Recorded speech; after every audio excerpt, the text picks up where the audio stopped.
Welcome back to On the Verge YouTube channel.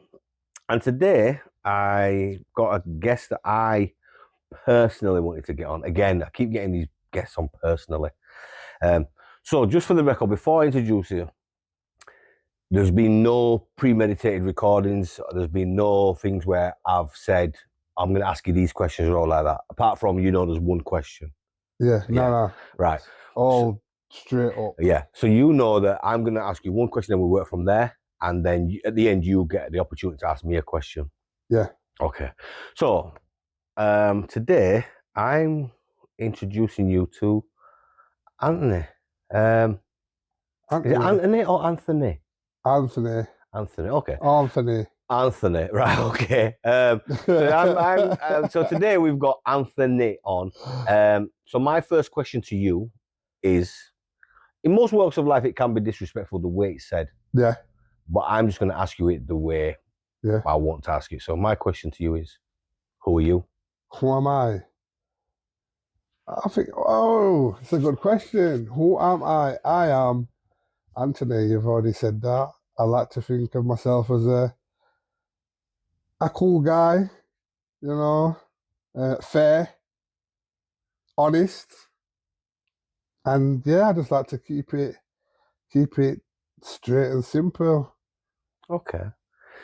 So straight and simple. So we'll delve in. So how about you tell me about your upbringing. So let's go from, obviously so your earliest childhood memories, yeah, up until the end of primary school.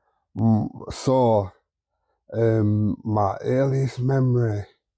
So you were talking mum, dad, brothers, sisters, X, Y, and Z. Yeah, so I don't really remember stuff, man.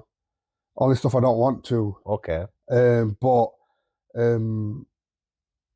Yeah, from Sheffield, I've got a little brother, a little sister. My brother, they're not little, obviously we're all old now, but my brother's 6 years younger than me. My sister's 8 years younger than me. Brought up with my mum for the most part. When we was younger, dad was kind of about, I think the earliest memory I did have were with them fighting, my parents fighting and stuff, getting into physical altercations. So are we going mum white, dad black, or are we going dad? Yeah, mum white. Mum white, dad black. Mum's white, my dad's black. My dad's, he's half Jamaican, half Nigerian, and my mum's full white. Is your mum the opposite way to you? Oh, is it? Yeah. Okay. So my mum's black, my dad's white. Oh. So imagine when we're growing up, it's quite rare that. I mean, now you see it more, but yeah, it is quite rare to be fair. Rare. So obviously from saying what you've said there, you've obviously witnessed domestic violence in the household growing up. But then you go, so 8 years younger, 2 and 6 years younger. So so they're quite close together. Yeah. Okay. So then school, are you? School. I see a grin. Because looking back, yeah, I now know that I had a lot of sort of anxiety, it'd be called now. So I used to get like stomach ache a lot out of worry when I was at school. I just used to worry about absolutely everything. Like, oh, will my mum be all right? If I get, my brother and my sister all right? Even though this is just like normal days, like there's nothing for him not to be all right. But my mind just goes, it just goes mad. And yeah, so growing up, I like to, at school, I'm not dumb, but I'm not smart. I'm just a grafter. So it doesn't matter how I'm getting there, I'm getting there. If I have to read 25 more books, watch 25 more podcasts than a smart person, I'll have to do that, but I'll get there. And I think very straight and simple. I break everything down to little bits for me to understand it. Unfortunately, in school, that's not the way that's not the way you're allowed to operate. You have to read from books. Found it very difficult, obviously getting into trouble, not understand. A lot of people said that I was a bully, but I'm laughing because I was only doing to them what my dad did to me. So if my dad were like, oh, you're all right, he'd give me a little punch. Like, obviously it might hurt me sometimes, but for the most part, it didn't hurt. So if I'm showing affection in the same way as I got shown affection, but obviously that's bullying. It is bullying, but I wasn't being a bully. I just thought that's how you say hello to your friends. Yeah, so it's taught nature, isn't Yeah, it? yeah, It's yeah, what yeah. you see. Learned behaviour. Yes, it's a learnt behaviour. Yeah, And you're a so big lad. I'm a big lad. So, and I'm guessing you throughout the whole I've time, always been you've big. always been a big I've lad. always been big. So primary school's a little bit difficult for you. Yeah. You're going through the anxiety stages, but then, because I'm guessing even then, your brother and sister aren't even in primary school yet. Yeah. So your brother might not have been born. I, So he'd have been in reception.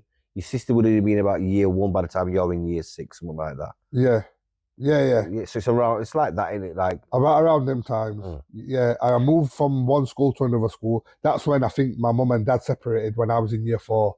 I don't know how old that is because I had to go to another school. so, year 4 is 10. Yeah, 10. 10 years That's old. when. But yeah, so that's when I moved. But my sister never seen no brother or sister didn't see no domestic violence. Okay. I hid them from it. I knew what was going on.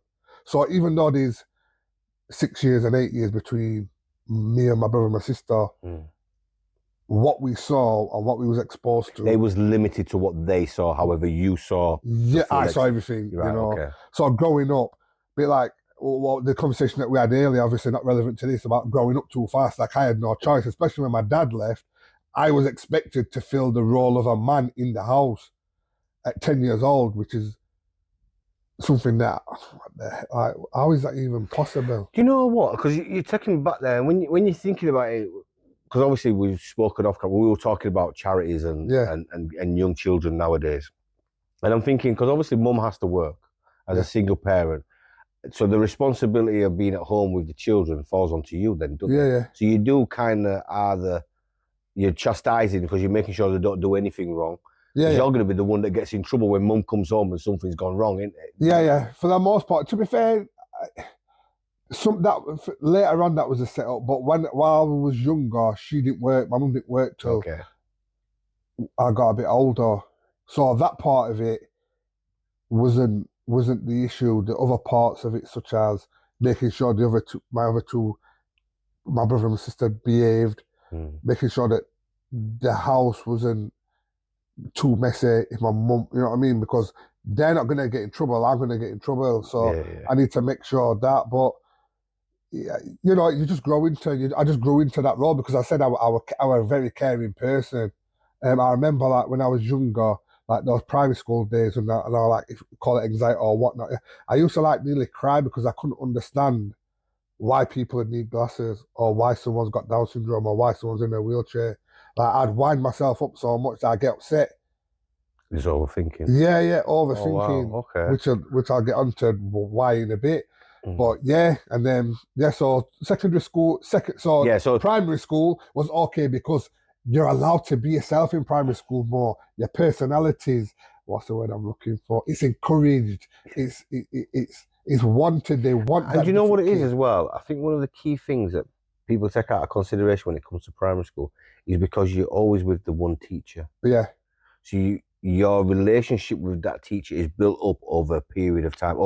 It can be possibly years, because some teachers will go all the way through with the children. Yeah. So when you look at it, if you're doing maths, you're doing English, you're doing history, you're doing geography, you're doing science, it's with that teacher. All with the same teacher. Yeah. Now, when you get into secondary, it's different then. So this is why I believe behaviours change, because you've gone from a nurturing place where the teachers are bothered about you. You're always in the same classroom, never changes. Around the same people. Around the same teacher, every single day. The subjects change, yeah, but everything, you can't create a better environment for young kids to become who they are, and because learn. it's so safe. Yeah. It's so safe. There's zero worries. Zero. However, when you get to secondary school, it all goes a bit mad because there's no safety net there. Okay, so that being said, let's move on to secondary school.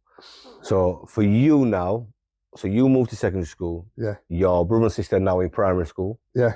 But you're secondary. Yeah. How's life now? It went a bit mad. I've gone from the biggest guy in the school to a guy in the school. You've gone from the big fish in the small pond to the little fish in the big pond now. Yeah. But you know what it is? You're still a big guy. I'm guessing you're still a big guy. I was still a big guy, but I wasn't around bigger people. I could look at people and they looked older than me. Yeah, yeah. Do you know what I'm saying? Like I had a baby face still. Like even though I was physically big, I looked young. You could see that I was younger, just a big guy. Yeah. You know, and you grow up. You know, my dad weren't around too much, so this is when how you act comes into place. Like you need to start finding yourself now because it was very difficult for me because I I said earlier that my dad was half Jamaican, half Nigerian. Yeah. I've got my Nigerian name. My surname is Olasende, which is Nigeria, Lagos, I believe. I've never met none of my African family. I Okay. only was growing up with my grandma who was Jamaican. Okay. So when people, for example, if I've got to fill in a form at school talking about my identity, I'm obviously going to fill in, well, I'm mixed white British with Jamaican because that's all I know. But then when people say my last name, they're like, oh, what are you faking it for? You're just an African, blah, blah, blah, blah, blah. So this is a conflict. I'm like, it doesn't matter. And you've got to understand, like, them times now, I'm 37 now. So maybe, what? Is it 11, 12 years ago, is it? Or is it longer? No, it's not what when you're in secondary school. Yeah. Yeah, so when you're in secondary school, you're 20. How old are you now? Oh, yeah, it'd be 20. 20 years, like 21 years. 20 odd, Yeah, Jesus, 21 years. Lord have mercy. 20 is a long See, time. there's the Jamaican in you. So we're talking, oh, man. And it would have been younger than that. So you'd have gone, let's just go 20, it'd have been 20, 25 years ago. Yeah, a long time. It's even a form. I didn't know who I was. I didn't know. I knew me. I knew Anthony. I'm Anthony. But all this other stuff, what makes me, I didn't know. Because only my close friends would know my surname because you don't really know surnames unless you get told off. So it was conflicting. Well, Jamaican, African, they're both black. But when I'm around African man, they're cussing up Jamaican man. When I'm around Jamaican man, they're cussing up African man. And it wasn't cool being African, man. It wasn't a cool thing. The cool thing was Jamaican, wasn't it? Yeah. So back in the day, for all in Africa, what the kids with the big bellies and the flies on them. That's all people thought about Africans because of what they've seen on first Band-Aid and stuff like that. Yeah. So I'm like, gee, so that's the first thing, and then I couldn't go to my dad because he's not met his dad like that. Okay. So all he knows is his Jamaican side, just like me. Oh, right. Okay. So it was difficult navigating, and then I couldn't really look to my dad as a role model because I didn't like some of his life choices from a younger age. Mm. So naturally, what you do as if you seek a role model, you look around you. If you're from a council estate, you know, just all of the bad people make money around there. And then if you look on TV, Notorious B.I.G. with the Jesus piece, that's the first thing I ever glorified. Like I went bothered about cars, I just wanted the Jesus chain. That was it. Mob Deep. My mum should have.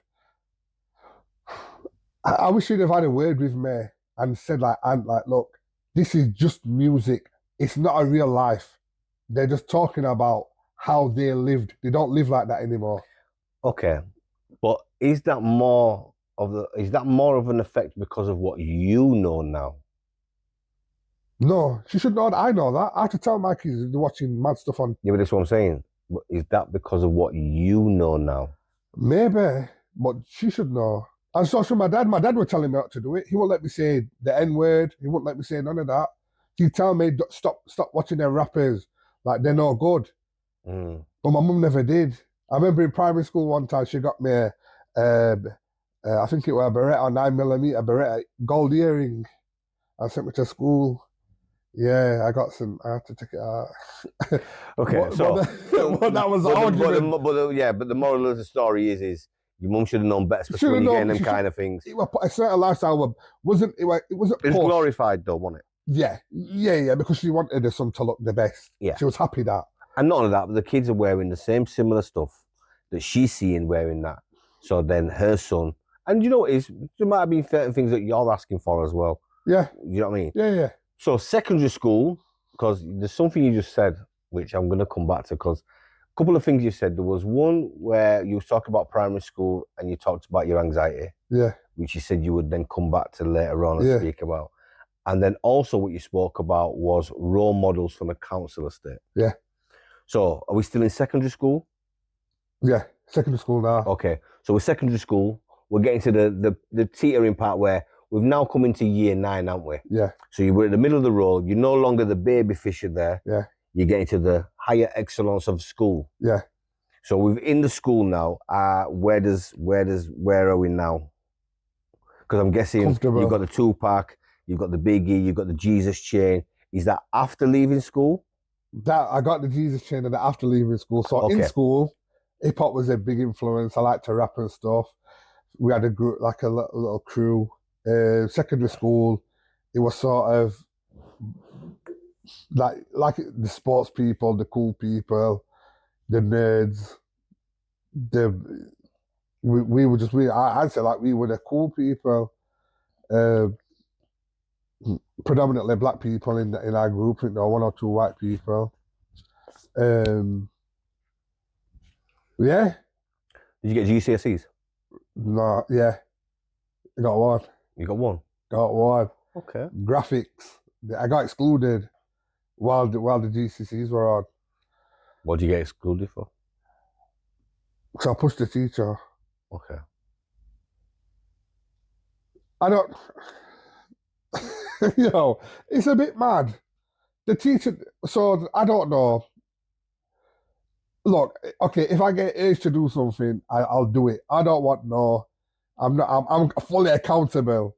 It just so happened that there was a teacher there and I had a snowball, so I threw the snowball at the teacher. Like I thought it would be funny. I didn't try and like when I say throw it. I mean I didn't full on run up to the teacher and blam it in his face. It was of jest. It didn't hit him. It hit the floor. Anyway, he got upset. He tried to move me. He realized that he couldn't move me. I tried to move him back. I could move him. I got excluded. Right, so, rightfully so though. Rightfully so. No, wrongly so. Wrongly so, 'cause I never hurt him. I never hurt him. It went out of no malice. Okay. And I think the fact that he tried to move me in front of everybody and he couldn't move me, I think that's what tipped it. Tipped it for him or tipped it for you? Tipped it for him. Because I'm not trying to I'm trying to joke about. I'm a kid. I'm trying to have a laugh with my friends. I'm not trying to prove that I'm more manly than a teacher. Them thoughts haven't even entered my mind. Because I'm still very respectful. Because everything throughout. So I'm guessing where you're going with this is throughout the whole period of that is all about fun, all about jest. It wasn't serious. Yeah, never that. Okay, so let's talk about leaving school then. So you've left school. You've left with your one GCSE. Do you go for a job? Do you know how I got it? So Okay. I went and bought all the stuff, like a pre-packed. I made a cafe. Yeah, that was sick. It was sick. I had all glass. Brought like the wallpaper, brick wallpaper. Okay. Yeah, it was worth it. It was worth to see. But yeah, that was the only one I got, unfortunately. So I left school. What did I want to do? I wanted to do music. I wanted to just do music, production, make it, whatever. That's where it was. However, because I didn't get no GCSEs, I had to redo my GCSEs in college. So after school, you go college. Yeah, straight to college. Yeah, college. College was worse, man. It was worse for me because everything that kept me safe were gone. There was no. It was like the land of the lawless there. Because the responsibility, see, that's the thing with like sixth form and college, because the responsibility is back on you now. Yeah. So you've got to get yourself up. Yeah. You've got to make your way there. I mean, the responsibility is on you where you're in between becoming an adult now and taking on responsibility for yourself. Yeah. But I didn't see it in that area. I didn't see it as that. I saw it as that I'm still at school. So yeah, went to there, went to secondary school. During this part, it might be, yeah, I was living in a house with me, my brother, and my sister, but my mum was never there. So my nana took my brother and my sister and left me there. And I made out like my mum was always at the house, but she didn't. She left. So I was in the yard by myself. So how old are you now? It was back in the Primary school. No, no, not primary. Secondary school. I say probably year 9, 8, year Okay. 8, 9. Quite young thinking about it. Yeah, So in secondary school, yeah, year 8, year 9, yeah, you're all in the same house, which is your mum's house, yeah. but your mum's never there. Nah, But then your nana nah. comes and takes your brother and sister Yeah, and leaves you in the house alone. yeah, But for all local authorities and everybody else, your mum comes home. yeah, Okay. yeah. Wow. Because Okay. I kept going to school. Yeah. It's back then. You didn't have no teacher asking. Yeah. No, you didn't. You didn't have no. But I managed to keep my clothes clean, get new clothes. It wasn't a problem. I always have food, no matter what it was. If she did dip in whenever, she might leave me a couple of quid or bring some food quickly. Like, and I would see, and it got to a stage where I was like, I don't think I can cope now. I had to. So I remember it like it was yesterday. It was like the stairs were here, and there was a door frame on each side. You know, to go into a room here, and then up Okay. into the attic. And I was sat on the stairs doing something, and I've turned to go to my bedroom, and I hit my knee. Random, I just hit my knee. All I can remember thinking is, that hurt. I don't know how long later I woke up like passed out on my sister's floor. But my sister's floor just had stuff all on the floor because she'd moved out. So it was just stuff that was left over. And then I woke up, I was like, oh, what happened? And then I thought, oh, I don't think I can keep doing this no more, because if I was to take myself properly, no one would know I was here for a long time. So I like kind of talked to my nan, and I said, like, she's like, yeah, come up and live with me. My nana was white, it was quite middle. I think someone told me before, it was like in between middle class and high class area, like a quite good area to live. Which I'm so happy that I got moved up there. I'm so happy. Kind of see that was like a little touchy for you there. Yeah, it was mad because everything's Because you all right. expect you always your mother. You like, yeah, I get it. I understand what you say. Where to be in that predicament in year 8, 9, so you're only like 14, 15, Yeah, to be living on your own, but then having to keep up the sense that your mum's still there. yeah, But then your brother and sister have been taken away, not yeah. taken into care, but taken to Yeah, you, gone to live with gone with your nana. Do you know what I mean? Yeah, And I think, do you know what it is? It's quite you're quite responsible to have the knowledge for yourself, because most 14 15-year-olds would have been like, yeah, man, I've got the yard to myself. Whereas you're then going, well, hold on a minute, how long can I actually live like this? I didn't know what, because I just thought, that's it, 'cause what it is with me, I don't think about a lot of stuff until I have to think about it. So everything's always okay until something comes to my attention. Then I think about it and I think, wait a minute, this might not be the right thing to do. Yeah. And it I get weren't that. right. I shouldn't have been there like that. But yeah, I did that anyway. Carried on through school. Went to live with my nan, bless her cotton socks. The behaviours, like I said, got worsened. Why? Because there was more responsibility on me, and I wanted to be something special. You wanted to make it. Oh yeah, I wanted to be something special in school. I wanted to be seen as a popular guy, which I think I was, to be fair. So we've left school. Left school. We're in college. In college, yeah. College is hard for you. College was sick. Do you know what? Yeah, I remember this. So obviously, because I didn't have much money, what I used to do, I used to go to TK Maxx and buy a set of clothes and wear them once, and then put the tag on the old clothes. And because I noticed that if you go to a normal shop, each item has a barcode individual to that model. Like this T-shirt, Yeah. TK Maxx were like that. Every single T-shirt had the same barcode. Yeah, because TK Maxx back in the day was returns, wasn't it? Yeah. So it was like returns, but they never had barcode. They just have a price. Back in yeah. So it's not fraudulent because the clothes are from TK Maxx, man. It was just a cycle. I remember first 3 weeks of college, I wore a different outfit. I was like, what the hell's wrong with you, man? Like, you should have just focused on. But is that because you're trying to portray a certain image? Are you trying to portray like you've got money? Because you just said you've not got money. I didn't have money, and so I never. I don't. It's not me I think I've always had a strong sense of I am who I am. And if I did not have money, so I wouldn't act like I had money, I just liked to look nice with new things. That's what I liked. But would you do anything that? What would it take for you? Was there ever a limit where you go, well, I'm not doing that. I like that, but I'm not doing that to get it. No, no. I do. No, I can't say I don't do anything. I do whatever I could to get something, but I found my hustle, so I was good. I didn't have to go above or beyond that. That was my hustle. I like clothes. I found my little hustle. It worked for me. Okay. So college, College, we're in college. yeah, You've got your hustle, got my little hustle on. right? What do you pass college? Do you get to do your GCSEs? Do you get to sit them? Do you get to do them? Fail. So I got the computers and computers, music, maths and English. Failed music because it was like Beethoven, not the digital stuff. You know what I mean? Like beat me. I don't. Da, da, da, da, da, da.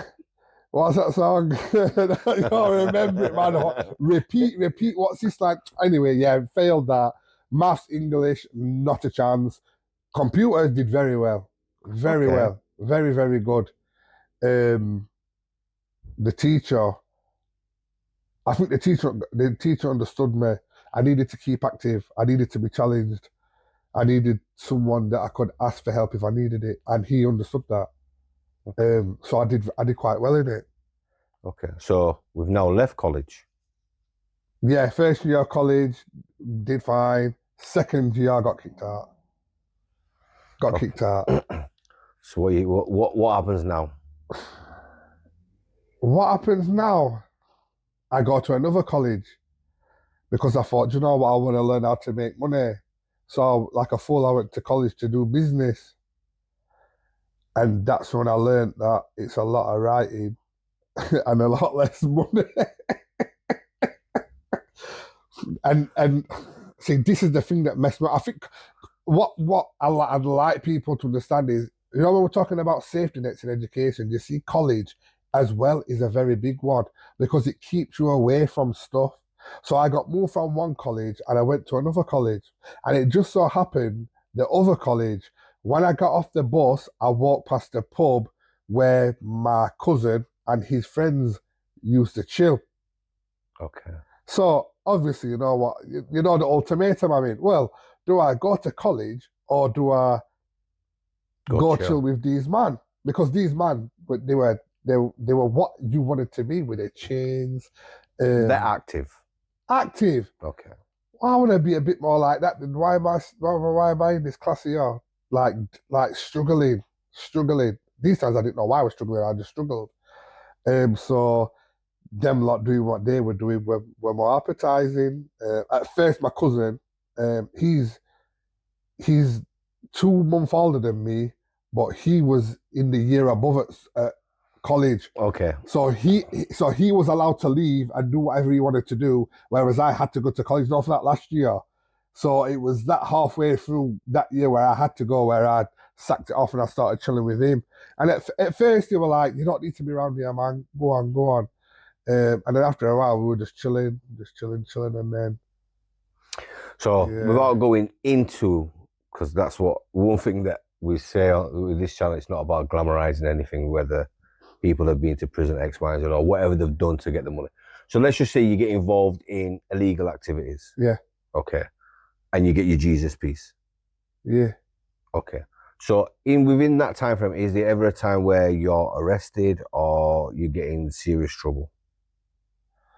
I think the first time I got into serious trouble was at secondary school when I knocked a kid out because you know it was dread though. Again, you know, like when I think back, everything I've done is because I felt like injustice. Rather than me proving a point, it was the injustice. So the kid stole a phone from a guy, sold me the phone. The guy confronted that guy, like, why have you took my phone? And he told the guy that I stole his phone. And because you've got the phone, Because I've got the phone, the it's man's like gonna I stole, believe and I it. wouldn't have stole the phone off the guy. I didn't steal. I never like to do things to other people. that could affect them. I don't like. I never liked that. So that wasn't my style. Well, again, when you go back as well, you was always like you said, you had a thing where why is somebody suffering, why is somebody in Yeah, a wheelchair? So then why would you put someone through suffering? I Yeah, wouldn't. And obviously, the more I'm trying to tell the guy whose phone got nicked, it wasn't me. The more it looks like it's me, I said, you know what? I just made my mind. I said, look, when I said I'm just gonna box him up. Obviously, I didn't realize how big I was, and I hit him. Obviously, the kid went to hospital and stuff, and then I got arrested in school, and that's done the no first good time for I you. got arrested. Okay, so outside of school now, when Yeah, you're chilling with the boys, yeah. you're doing So that's whatever like you do. 5 years later. Yes, you're doing Yeah, whatever you're yeah. doing. So where are you arrested again? Then is there any serious trouble? Are you involved? Does things come to you? So how can I best put it? A lot of things are going on. Again, Because this is so I'm guessing this is the time when you've got the whole S5, S3 thing going on. Is that yeah, around? yeah, yeah, yeah, Yeah. yeah. But so yeah, so it was S3, S4. That's when yeah. So yeah. Because again, when we finish this, I was aware with some of them, Okay. um, and one of them he's just got life again. The youngest brother just ended up getting life not so long back. Uh, but before that, so that's where you've got like you. So you're kind of having to be on guard now, aren't you? Because that was quite rife back then. A It lot of people don't know, like these younger people won't know about that. it That split. It split. So that was fractioned. That stuff that the Pitsmore guy that was fractioned. But at that time, the group who I was chilling with had more issues with another postcode, mm. which outweighed the other one. Because that really did. When you look back in time now, and you look back at that time in particular, that really did bring postcode wars to Yeah, the forefront of mainstream yeah, news because there was a lot going on in Sheffield then, wasn't yeah, there? yeah, And that kind of brought this whole. It did bring it to the forefront of of yeah, of yeah. of, of national news. Serious people, serious people. Mm. You know, this serious people, man, serious things happen. And but again, I had the ability to distance myself from that because I was involved, but I knew how to articulate myself. Mm. And they not obviously, man, if I'm with a group of man and they're beef with another man, my alliances are there. Like I've got what can I do? Say, oh, I'm not with these man. If I'm with these, then that's just what it is, isn't it? Yeah, But I always try to stay away from any trouble that's not mine, and that's something else that I feel strongly about. Like, unless you know what the person's done to, and it's affected you directly, do not get involved with it and be the same throughout. Like, don't get me wrong. There's times where stuff's gone mad, and it would have been easy for me to jump in with these lot because that would have got the upper hand. But yeah. I didn't. I'm not. I don't like it. I didn't like that. So I'd rather just stand strong and stand on my own Okay. than stand with a group of people and act like I'm strong. You know, because at the end of the day, you know yourself. When stuff goes really wrong, there's only you there. Yeah. There's only you. You're the only person that can 100% be there. And you like to think, yeah, this guy'll be there, that guy'll be there. The reality is, when you die, you're on yourself. Therefore, don't get into no trouble that you're not willing to be on yourself with. So I often on here we always talk about turning points in Yeah, people's lives, yeah, and people have them. So I'm guessing you again because we don't.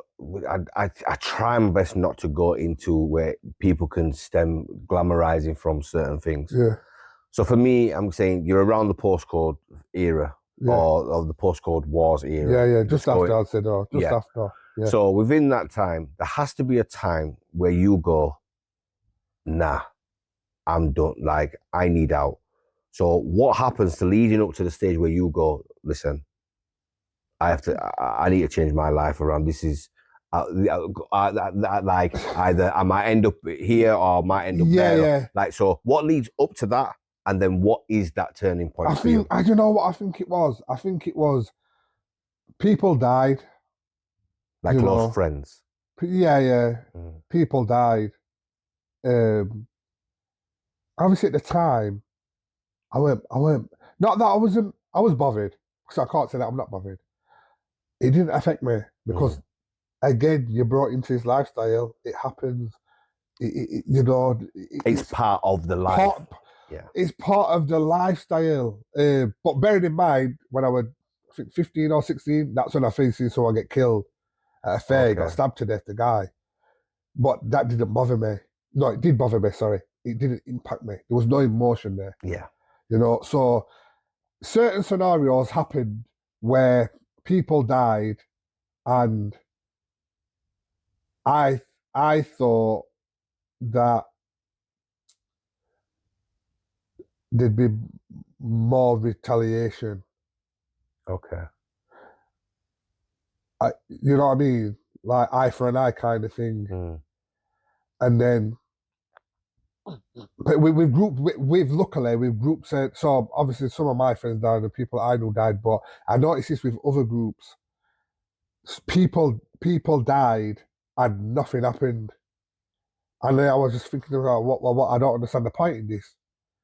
There's no that just absolutely makes the point, because if I was to get into trouble over a friend who I make money with, and I get killed, what are people going to do? What, just take my share of the money and carry on and not get somebody back for me? But then, did I want someone to get hurt because they did something to me? It's a bit like soldiers at war. You've got two soldiers. You've got groups of soldiers killing each other. They don't really know what it's for, just because they think they have to do it because they're taking soldiers. Orders, yeah. You don't. So that was one thing that didn't settle well. Like, if it goes terribly wrong and I get killed, nobody's gonna do. It's highly unlikely that someone will do something back. And would I want them to? Because it might, have that effect. And then, obviously, next to that, I don't know about yourself, but your family life and we'll call it your badness life or your bad life, they never come together.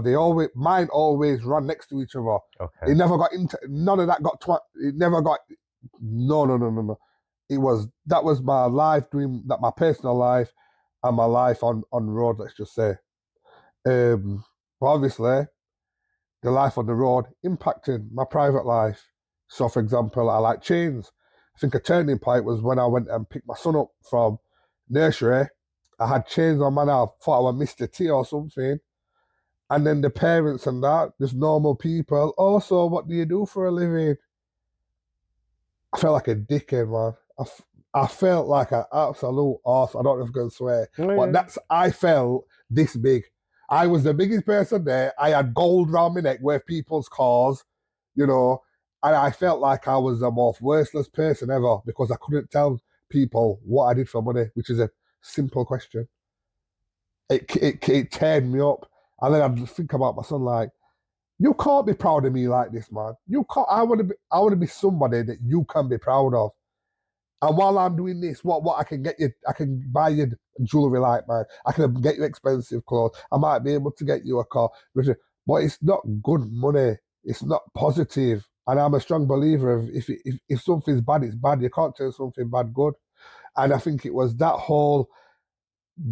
I wanted to be like the best person in my son's life. I want my son to be like, yeah, this is my dad, and I want him to be so proud of me, like I wanted to be on my dad, but I just wasn't. Like when I was younger, I was, because you don't see how things work and how you look like that. Obviously, as I got older, I saw how he was back then, and I didn't rate it. So yeah, and you didn't want to be that person. I didn't want to be that person. Like, no disrespect to my dad, obviously. You do what you're doing. Yeah. He did the best job he could in the position that he was in. However, I knew what I didn't want to be like. Then yeah, I was just like, okay. So you've got your turning point where you're seeing close friends die.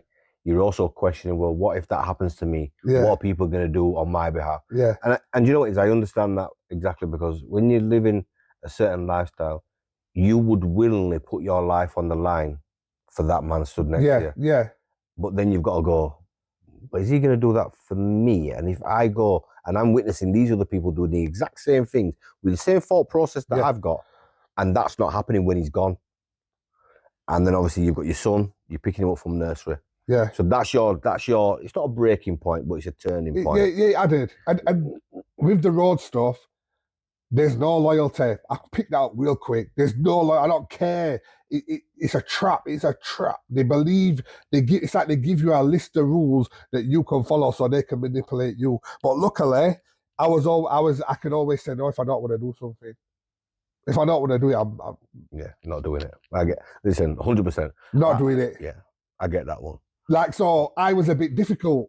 Mm. I was difficult. You got to understand that of even I'm the biggest man. I'm the biggest. If I'm saying no, I'm saying no. So obviously, when I could have got closer to certain people and made a bit more money, they'd rather not because they can get this little guy that's going to do things for me. Okay, so you've got the realization that you want to change your life. Yeah. So how do you take that step? How do you get there? So it was long. My first initial one was allowing the road stuff, taking our back seat, but still operations can still run through me, which I did for quite a while. And then I was just like, it's still the same thing. It's still the same. Even though I'm not on the front line per se, bad stuff's still going on, and you can still see it. It couldn't see it. It could have seen it if it was older, but it was young. Yeah. And then I was just like, I've had enough. I don't know what it was. The moment I said, I am done. I am done. Locked off my phone, vanished. You couldn't see me for, I don't know how many people didn't see me for. Okay. Stop partying. Because it was no good. It's not good what we're doing. We're risking our lives for a week to spend it on the weekend. Why am I broke on Monday again? Yeah, and going through the whole process again for the weekend. There must be something more to what's going on. Someone's lied to me somewhere because out of the bubble, there's all these other hundreds of thousands of people that are living a totally different life. What am I missing? What don't I know? Yeah, do you know what? Do you know a lot of people never realize or get the answers to that question though?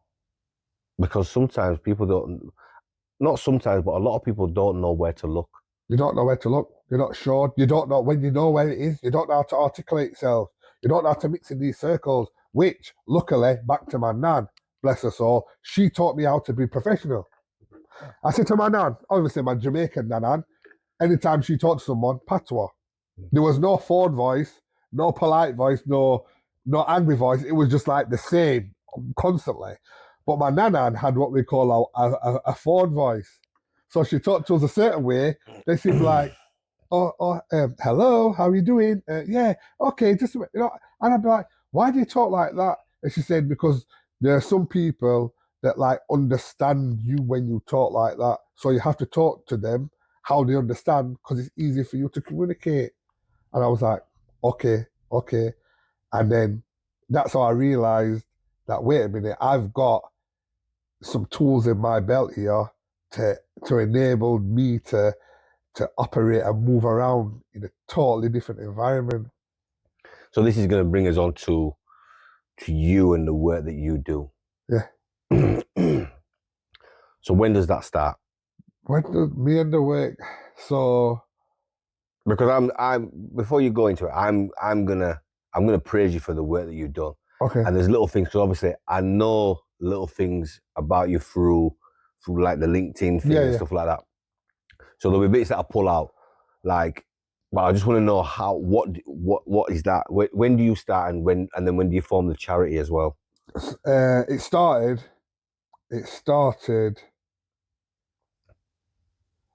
Well, I can't tell you when it started, but it was a feeling, and the feeling was when I'm in the position to stop people from making mistakes they didn't have to make, I'm going to do it. That's what the feeling I had. And that was, there's always an alternative, isn't there? No. Okay. That was, I went to, what happened? So I behaved, went to uni, got a degree in computers, got a master's in computers. While I was doing my master's, a lot of knife crime in Sheffield. Yeah. Keep Sheffield stainless. Anti-knife crime campaign. This is how I can pay people back. Because it's called the Steel City as well. Steel City, keep Sheffield stainless. Absolutely wonderful. Why Sheffield? I still know people that are active. Yeah. I'm asking them why is this kid getting stabbed up? We don't know. It's nothing to do with man. So you're telling me we've got a whole heap of kids here that are just worried and they're carrying knives because they think it's the way forward. Yeah, I said okay then, because back then I was of a belief that I don't have it in me. I don't have the resources to convince somebody that's actively in a gang to deter them away from that lifestyle. But what I can do is I can educate people that aren't none the wiser on certain things. Yeah, I get it. So that's why Keep Sheffield Stainless came about. Okay. So then where does Always an Alternative come in? Well, so Keep Sheffield Stainless, first ever portable weapon amnesty bid. When I say portable, the issue was I wanted some weapon amnesty bids, obviously to give people an option. I'm not saying it's going to solve knife crime. No. Nothing will get solved without any options. Give somebody an option. Chat to the council, planning, insurance. Do you know what? I know what I'll do. I'll get it designed to have wheels on it, brackets on the back, and a chain. So it's portable. It's not fixed. You can't charge me ground rent something that's not fixed. Otherwise, you'd have to charge people that park up their bike. Do you know what I'm saying? Okay. Got away with it. Chained it up. The first one, I got loads and loads and loads. So that was a good thing. Then we were talking about workshops going into schools. These times, knife crime, COVID times. Yeah. Because I become like a bit of like the guy for knife crime, so what I was doing went on TV and that. Obviously, anything knife crime related came to me. The bad side of that is videos and stabbings. People get killed, mash me up. Secondary trauma, kill. I was on the. My whole personality changed. I was just snappy with people. I was always angry. I always thought people had knives on them. I thought people were trying to kill me. So I'm like, yo, do I need to get a gun? Because I thought I'm not got no. Look, I'm a big man. I can't run. If this man behind me with this long coat's got a knife, I'm gonna have to shoot him because I can't be getting in no knife fight. Like I don't want to die. That was a big thought on my mind. I'd sleep up, not dream nightmares about it all the time. Like I'm honestly thought, like any confrontation I'd have with someone, they were going to stab me up. And then I had a friend with Joe. I've got a business with her, and I was talking to her about stuff, and she said, like, look, what you're doing is good, but it's affecting you. You need to look at how you're doing things differently. Is there anything that you've noticed while you've been doing these workshops? I've said, yeah, I've been in there talking everything about knives, but the knife isn't the issue. The knife is just an object. It's the person that's the issue. Then we started talking about mindsets and mentalities, and then that's it. Like, surely there's another way. I was going to call it diverted route, but there was a guy, I think it might be Birmingham, who's got one name similar. He didn't do the work that I did, but it was a clothing brand, and he sent me a jumper, bless him. So I couldn't call it that. And then I went to see my nan, that I lived with. Obviously, I didn't live there then. And then I said, like, I'm thinking about, like, I want to tell people that there's another way, that there's another path. And then we just come up with, like, there's always an alternative. And then we shortened it down to always an alternative.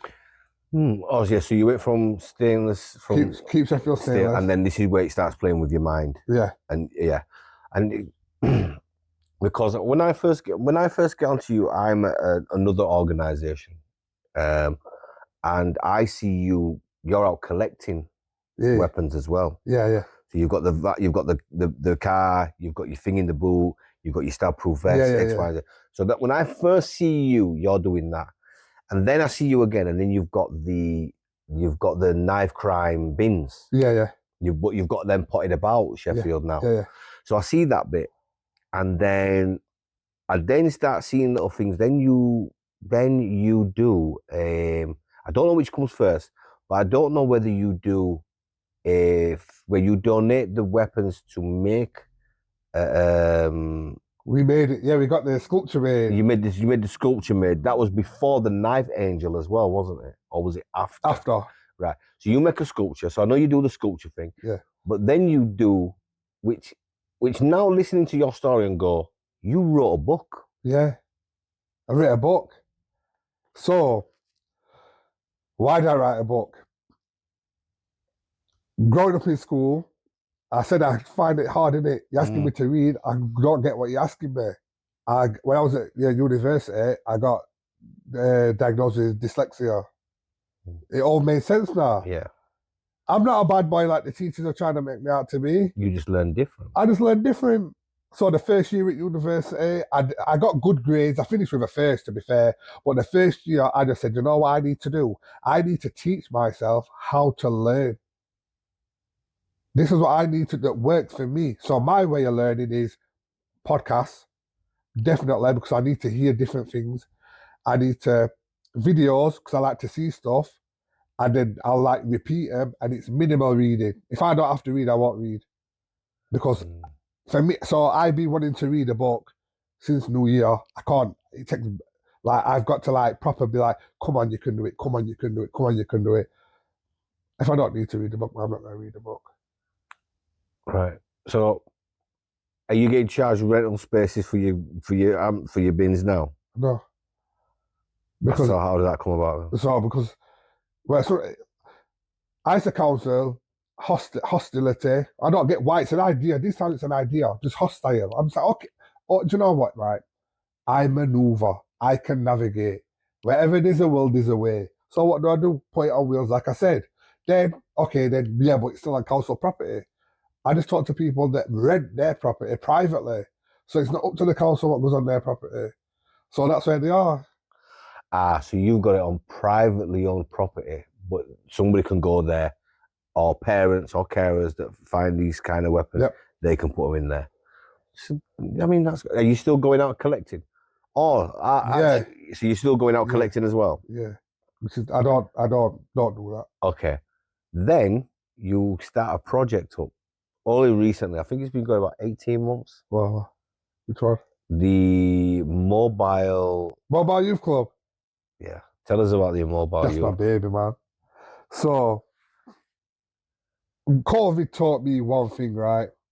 You've got to be mobile. If you're static, you get comfy.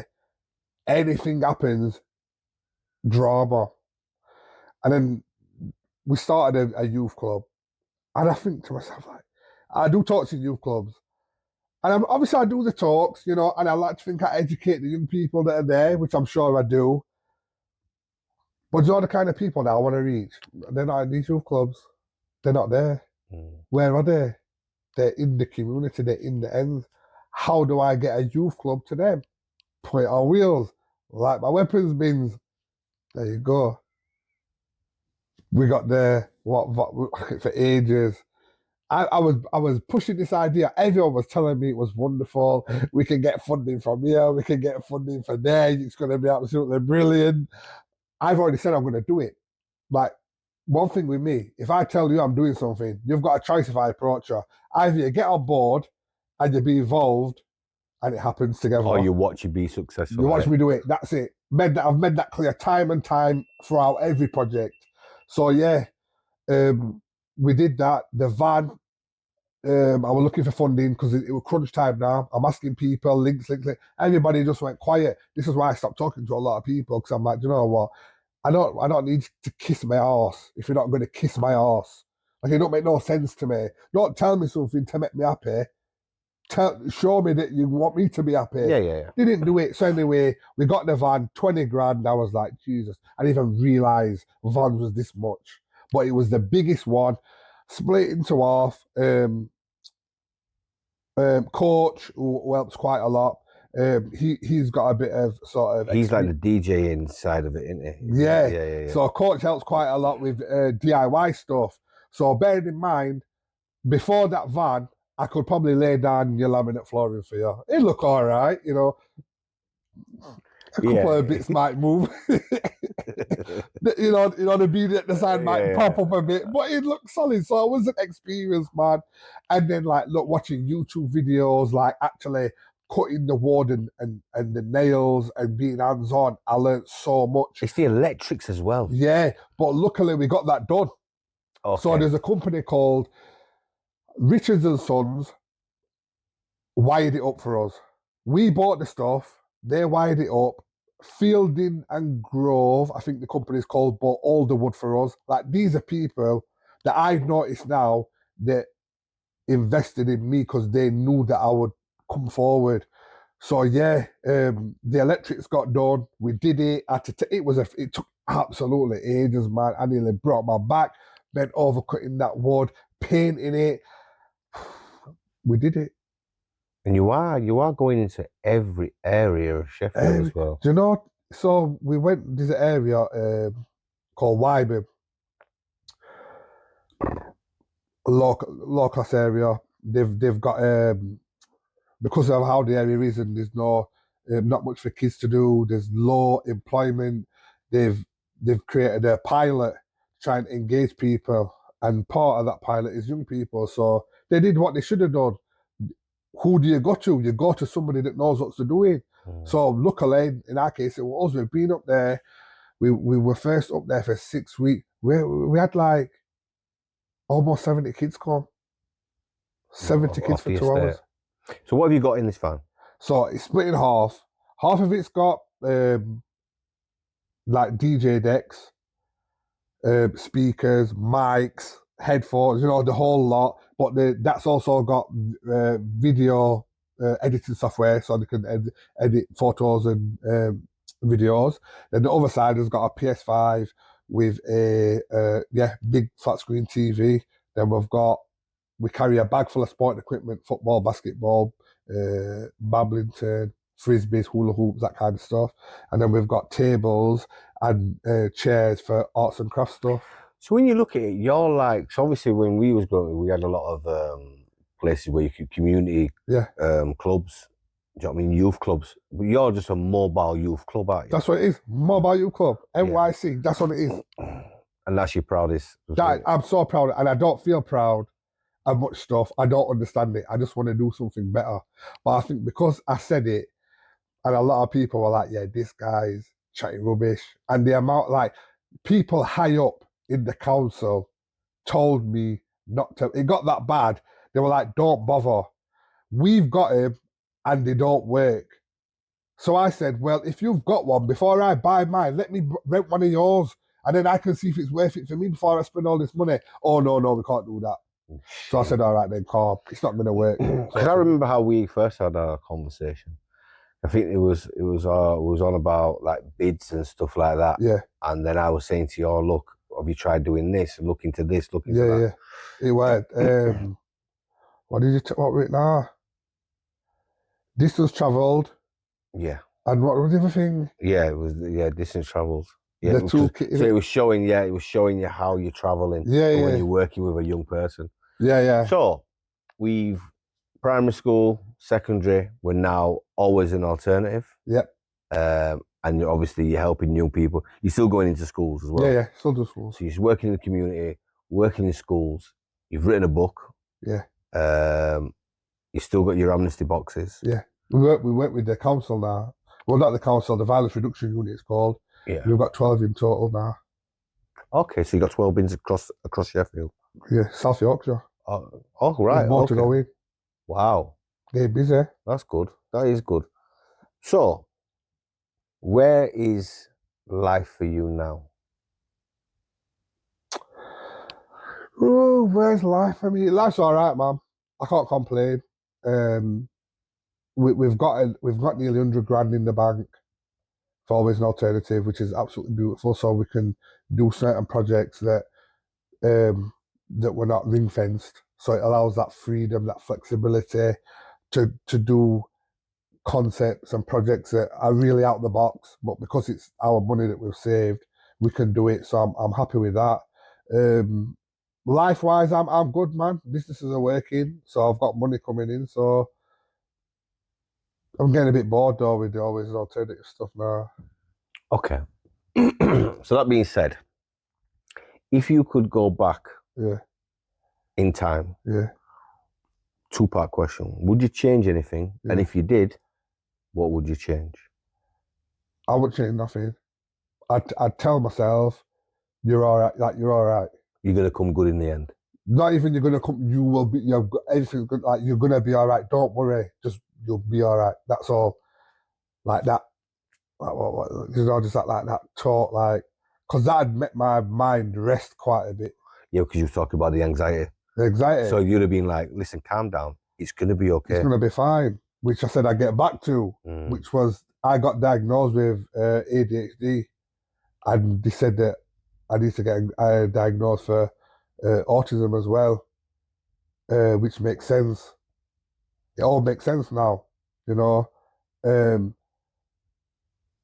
The only reason why I don't talk, I've never talked about it. It's the first time I've talked about it. I don't tell people because, you know, it's me and I've overcome it. It's not made that much of a difference. But if somebody else thinks that I won't take the drugs. I'm not bothered about the drugs. I just need peace of mind.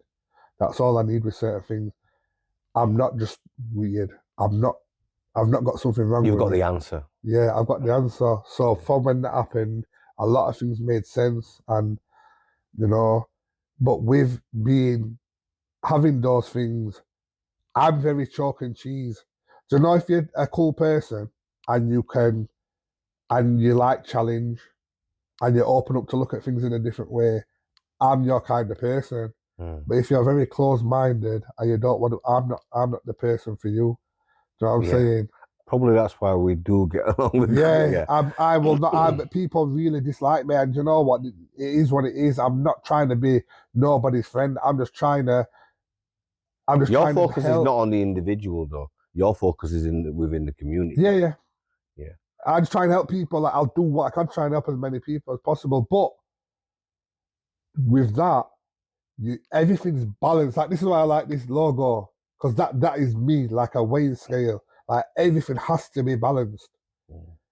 On one hand, I want to help everybody, but on the other hand, is it my responsibility?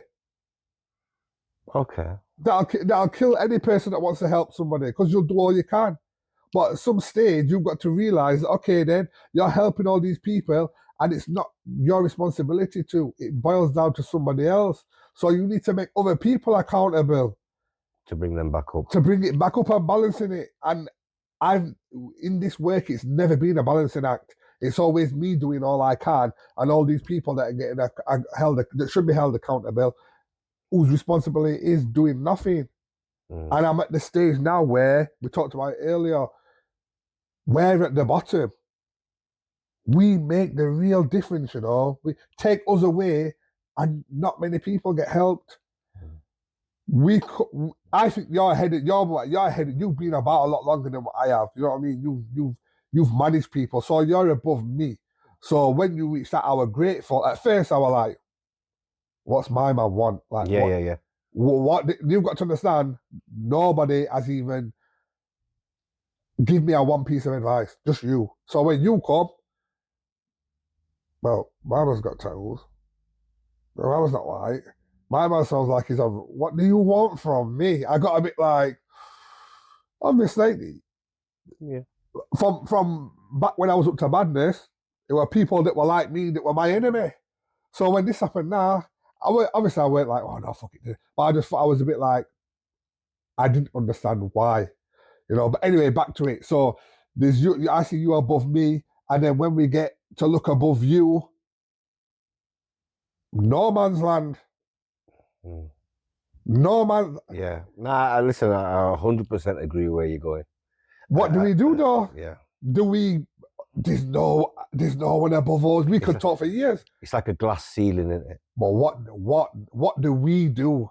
What do we do to get above? What there must be something. What we do, whether we have to get into politics, whether we have to stop the groundwork as much and focus on getting higher up the tree.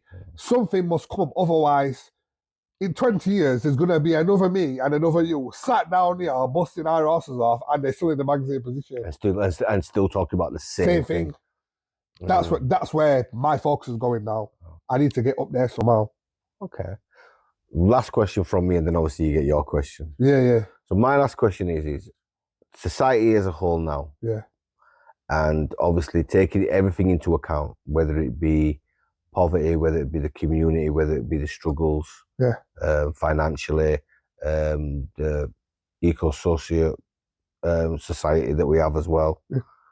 What advice can you give to the younger generation, or what advice would you give?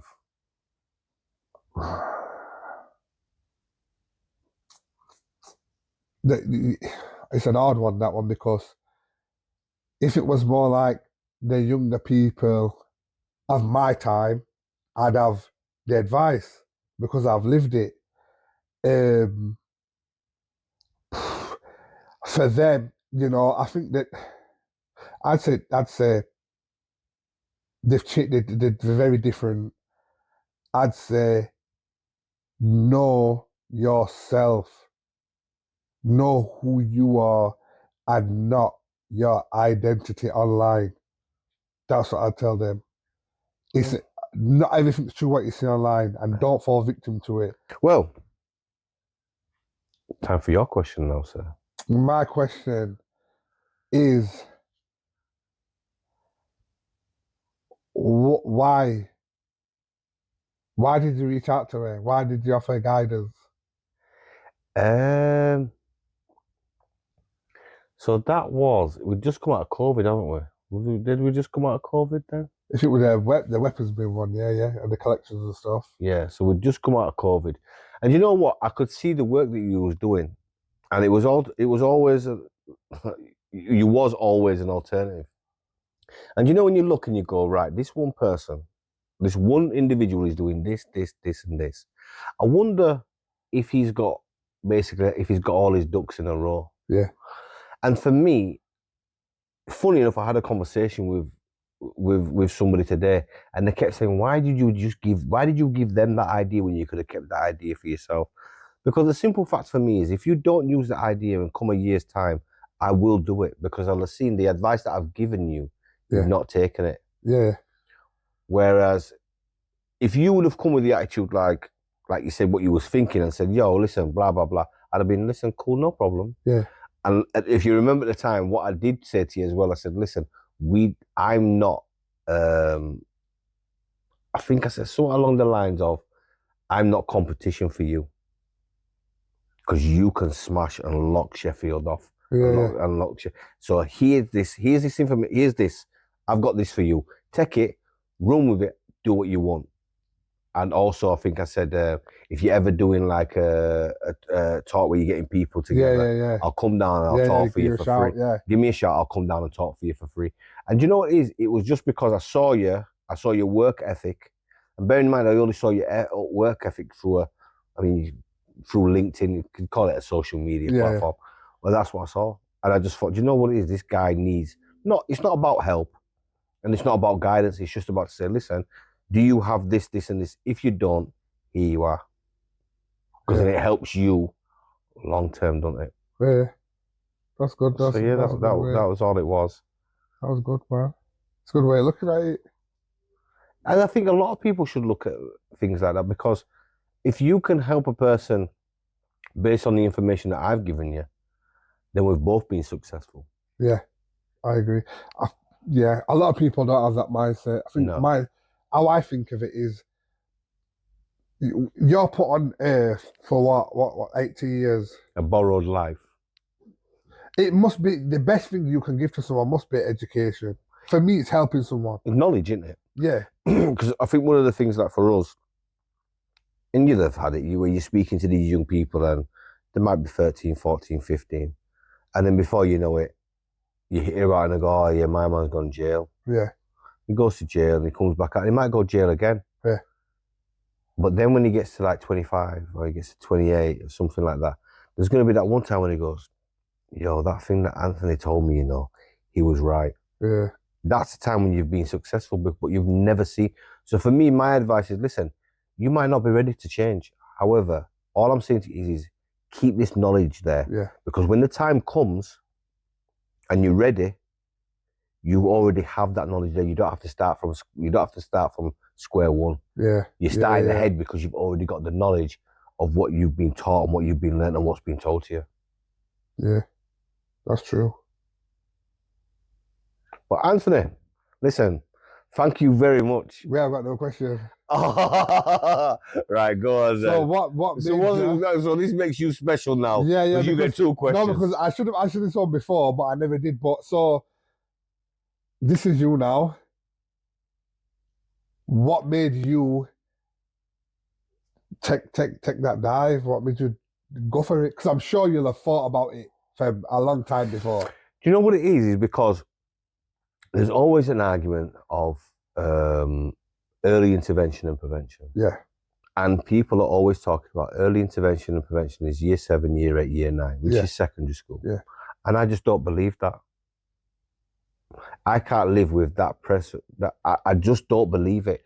Because by the time you get to secondary school, most things, attitude, the way you look at things, the people you look up to, the music you listen to, what you wear, how you dress, how you talk, everything is already there. The only difference is when you get into secondary school, you have to suppress it a little bit because there's elders there. Yeah. But that is really you. It's already there. Yeah. My argument to that is early intervention starts in primary school. And that's year 5, year 6. Yeah. There's an argument for year 4. There's an argument for year 4. However, year 5, year 6, and that was the biggest drive for me, was to do the early intervention work. And yeah, we do secondary work, of course. Yeah. We work with professionals, but primarily primary school is like yeah. That makes sense. Well, like what we're saying, that's where they're safe. That's where you go into their safe space. They'll take it on board a lot more. And again, if you can get the knowledge inside their heads, by the time they get to secondary school, they will be able to identify if certain things are happening to them, where they can then turn around and go, no, thank you. Yeah.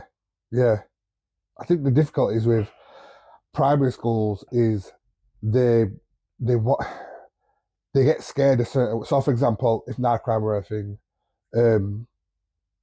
they get scared of that. They're too young to know about knife crime. But I think they take it away from professionals like us, because we could go into a school, do an hour-long presentation on knife crime and not mention knife crime once. Yeah, but you see, like primary school, you would base it on weapons. So it'd be weapons awareness. It wouldn't be knife crime. It'd be weapons awareness.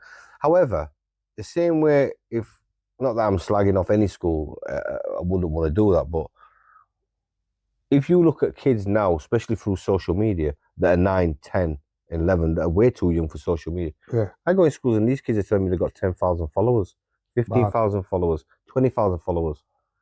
I meet hundreds of people literally every single day. Yeah. I don't know any of them. Yeah. These kids are on social media, and you have to understand about these young kids being groomed through social media now. Okay. Just mad. So yeah, for us, we do a lot of work in secondary schools, but for us, the biggest drive was early intervention, and it's not 7, 8, and 9. Yeah. It's primary. I agree with that. It's primary school. 100%. So yeah, and that was it.